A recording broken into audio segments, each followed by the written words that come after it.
Alright, it's time to get serious. Real serious. 2024 is out the window, and now here we are in 2025, and we have to talk about the future of Grand Summoners and the future of your account. So that's exactly why we are making a who to save for in 2025. This lineup of characters, I'm gonna be honest, is kind of weak, I feel like. I don't know what it is about it. I just, compared to last year and the years prior, it just feels like this lineup is relatively lackluster slash limited. Maybe it's the character designs, maybe it's the characters we're getting. I don't know. They just don't really feel that good. Starting off with our first character here is going to be a summer unit, which is Summer Cyia. Gone of the days of using Nier as your healer, because now you legitimately have one. She's got healing, art gauge, a barrier, status effects, which I guess are cool. And if you do inflict someone with the status effect, you actually do get crit rate and super crit rate as well. So she has a few things going for her. Mainly though, she is just a healer for Mono Dart. Also, she is technically the first live 2D art character, and if I'm not mistaken, just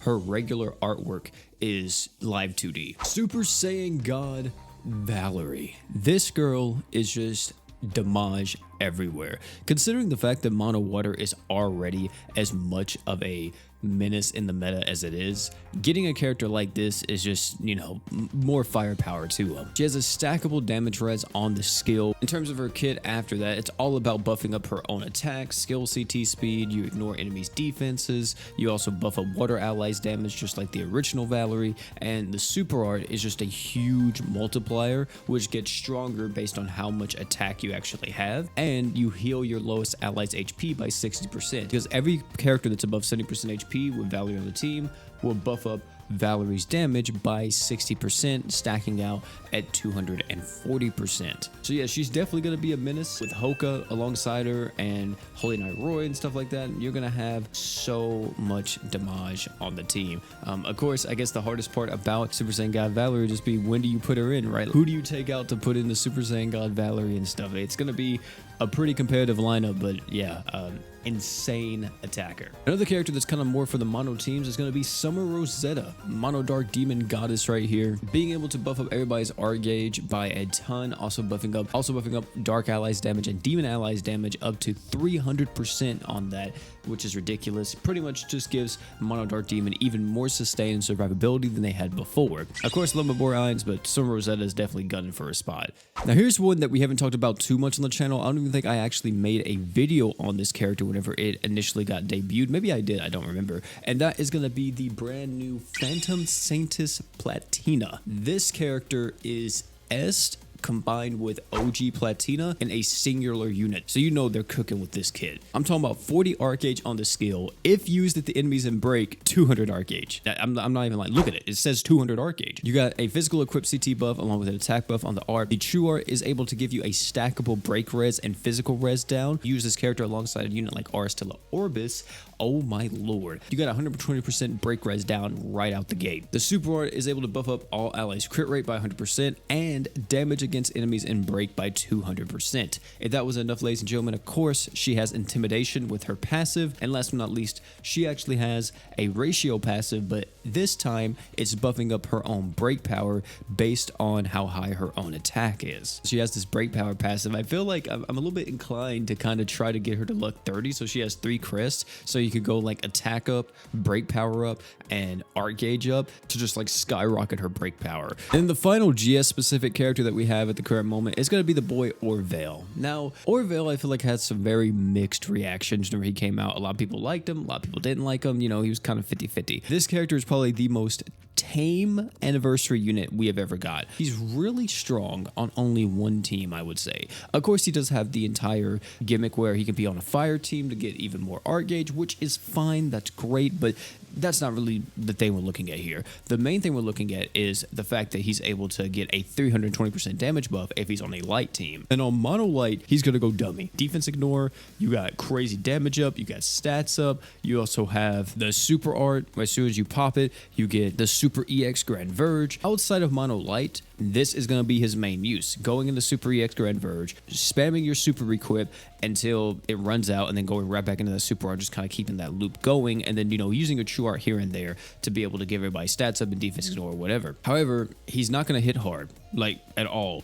outside of mono light because he has no innate damage up if he doesn't have another light unit on the team, which does suck. Of course, it does definitely suck, but maybe for some people, just the arch gen is enough to warrant, putting him on the team, which is still why I say he is absolutely worth subbing for and absolutely worth saving for. You got arts, you got damage, he's made for mono light. What else could you want, right? Especially if you are a mono light connoisseur, you should definitely pick it up. And that is all of the GS specific units. Now we get into crossovers, and the first unit we have on my list here is going to be a bit of, I don't know, I feel like it's going to be a bit controversial. There is no animations for this guy yet. They haven't released him on JP, so yeah, enjoy whatever I put up in the background. Vora. I know, crazy. I'm off my rocker. The fact that I'm already saying Vora is a must summon. What am I doing? What am I smoking? Listen, I understand. I think the potential with this character is insanely high. This is our first ascended dragon character in the game, and that right there is very important because we already know that we're gonna have race specific dungeons coming out. Like, we already have the human ones, if I'm not mistaken. I think there's also the god ones on JP. That leads me to believe that there are going to be more dragon characters coming into the game, and with that being said, you're absolutely going to want Vora more than likely on that team. Not to mention too, he has a lot of stuff in the kit that's just like, damn, the skill is whatever. The art though is OD, bro.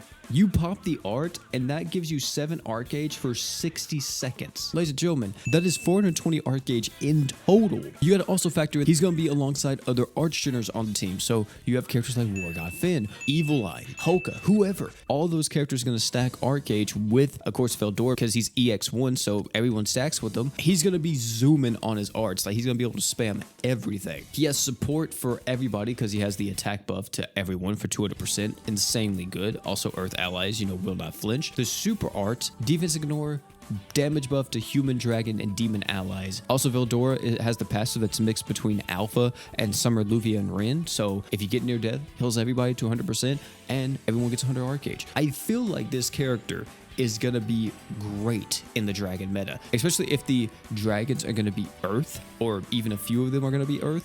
It'll be ridiculous. So I feel like this one's a bit more of a gamble than anyone else on this list because it could be likely they release Vora and then they completely forget about dragons as a whole and they never ever introduce another dragon to GS. That could be possible. And the final character here, which is probably to no one's surprise, is going to be Demon Lord Rimuru. This Rimuru just seems absolutely ridiculous for like Mono Dark Demon. Crazy damage up, crazy art gauge. Also, we saw his animations finally, and they're practically just the original Demon Lord Rimuru's animations, just with a bit more of a twist. Extremely fast animations.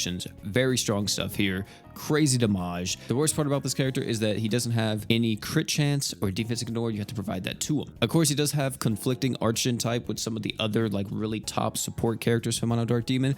However, he is more of a physical debuffer with that true art, and a character like Summer Rosetta, if I'm not mistaken, does magic res down. Also applies damage res if he's the leader of the team, which is insanely good if you're using a character like Albedo alongside him. You can really use this guy anywhere.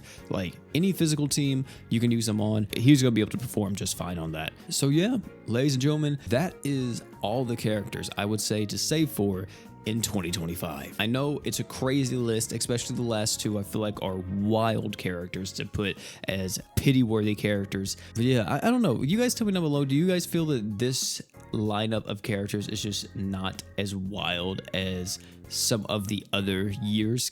To me, it feels like it. It feels like we just have kind of a bit of a lackluster, very watered down year of GS Ascensions coming to us. This will probably change in the coming months as we get crazier and crazier units on JP, but yeah, seems a little tame, a little boring, right? Either way though, thank you all for hanging out. It's been your boy P, and last but not least, you guys already know, don't forget to drink water.